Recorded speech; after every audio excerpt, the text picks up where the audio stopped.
নমস্কার বন্ধুরা, যোজনা হেল্প বাংলা চ্যানেলে আরও একটি নতুন ভিডিওতে আপনাদের সকলকে স্বাগত জানাই। পশ্চিমবঙ্গ সরকার কৃষকদের সাহায্য করার জন্য শস্য বীমা প্রদান করে থাকেন। প্রতি বছর সরকারের পক্ষ থেকে খরিফ ও রবি শস্যের বাংলা শস্য বীমা প্রদান করা হয়ে থাকে। যদি কোনো কারণে ফসলের ক্ষতি হয় তাহলে খুব সহজেই কৃষকরা এই প্রকল্পের মাধ্যমে ফসলের ক্ষতিপূরণের টাকা সরাসরি ব্যাঙ্ক অ্যাকাউন্টে পেয়ে যান। বর্তমানে এই প্রকল্পের আবেদন চলছে এবং আবেদন করার আগে জেনে নিন যে বিশেষ কিছু নিয়মে পরিবর্তন হয়েছে এবারের বাংলা শস্য বীমা ফর্ম ফিল আপে।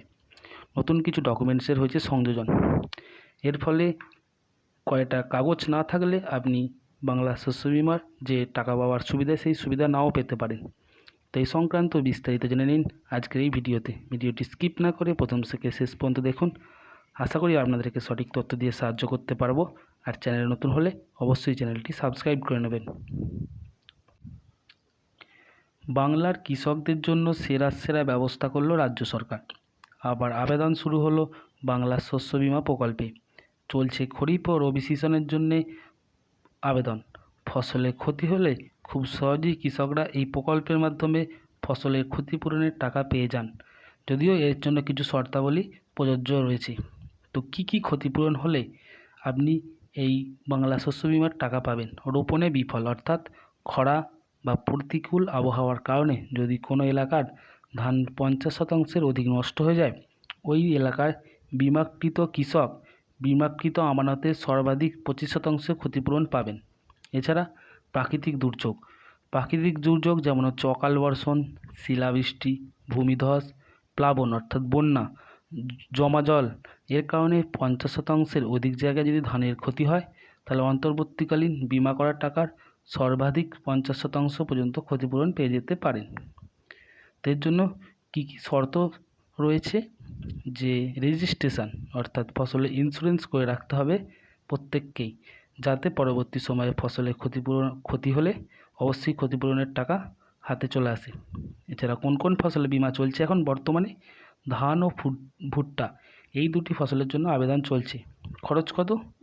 এই প্রকল্পে কৃষকদের বিমার খরচ দেবে সরকার, অর্থাৎ প্রিমিয়ামের সমস্ত টাকা বিমা কোম্পানিকে জমা করবে রাজ্যই।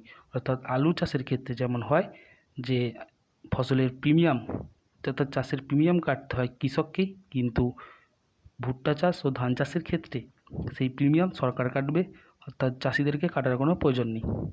আবেদন কবে থেকে কতদিন চলবে? ধান চাষের ক্ষেত্রে সময়সীমা করা হয়েছে 15ই সেপ্টেম্বর 2024 পর্যন্ত।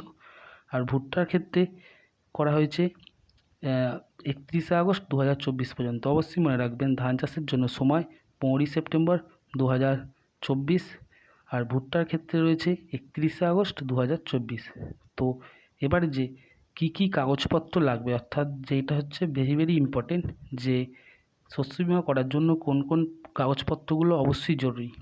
পরিচয় প্রমাণের জন্য ভোটার কার্ড জরুরি। ভারতের স্থায়ী বাসিন্দা তা বোঝানোর জন্য আধার কার্ড জরুরি। অবশ্যই সঙ্গে রাখতে হবে ব্যাংকের পাসবুক। এছাড়া আপনার নিজস্ব জমি আছে তা প্রমাণের জন্য দলিল। নিজের জমি না থাকলে যে জমিতে চাষ করছেন সেই জমির পরিমাপ সহ গ্রাম পঞ্চায়েতের প্রধানের কাছ থেকে পাওয়া শংসাপত্র। এছাড়া ফসল রোপণের সার্টিফিকেট, এই সার্টিফিকেটটি সংশ্লিষ্ট ব্লকের কৃষি আধিকারিক দ্বারা অনুমোদিত রেভিনিউ অফিসার অথবা রেভিনিউ ইন্সপেক্টরের কাছ থেকে নিতে হবে।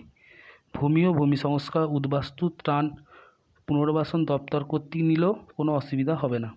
কিভাবে আবেদন করতে পারবেন?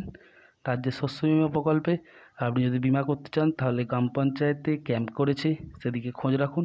অবশ্যই প্রত্যেকটি গ্রাম পঞ্চায়েতে এই সময় ক্যাম্প করা হয়, যে ক্যাম্পে এই বাংলা শস্য বীমা প্রকল্পের আবেদন গ্রহণ করা হয়। এছাড়াও নিজেও পঞ্চায়েত অফিসে গিয়ে বাংলা শস্য বীমা প্রকল্পে আবেদন করতে পারেন। এছাড়া স্থানীয় এলাকায় নিকটবর্তী কৃষি অফিস অর্থাৎ কিষাণ মান্ডিতে গিয়েও আবেদন করা যেতে পারে। তো এই ছিল আপডেট।